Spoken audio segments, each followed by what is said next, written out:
How much time do we have to talk? 2 minutes. 2 minutes. At Nova Southeastern University, I once gave the history of the world in 10 minutes. An hour. I have an hour. And then for QA? 10 minutes. All right. I will speak for a half hour, 40 minutes, because most of our action is going to be in your very important questions. And I wish to answer questions specifically about your cities and your applications in your jurisdictions. And tomorrow we will talk about the sequel to my unhappy message, the plan, what to do in America when the day the oil stops and you have no plan in this state or in this nation. Now let's talk about how I gathered my research. I know that most people who have been involved in the oil addiction investigation field have found it necessary to go back into the records to World War II. A few of the more aggressive ones have gone back into the records of World War I. I felt I wanted to do better than that, as I've done with many of my other books. I went back to the beginning of recorded time.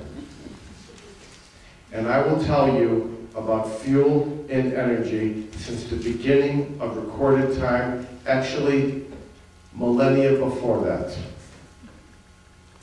And you will see that since the beginning of recorded time, there has not been a single generation in the history of mankind, of civilization that is, in which oil, fuel, and energy has not been the domain of monarchs,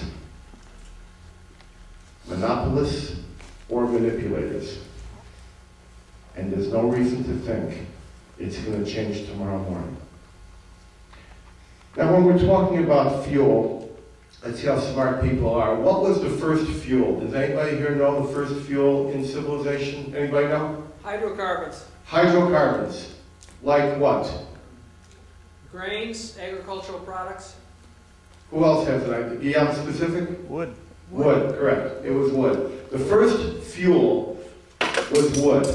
Now, before we go on with that, you should know that petroleum as a product was used as far back as 60,000 years ago by cavemen in Blombus.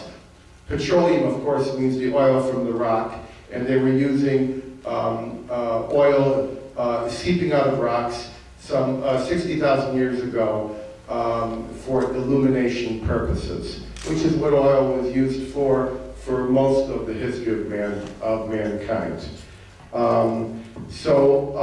Moving into wood, wood was the original fuel. In fact, wood was more valuable than gold. Now, why was wood more valuable than gold? Anybody know? Without wood, there was no gold. Smelting.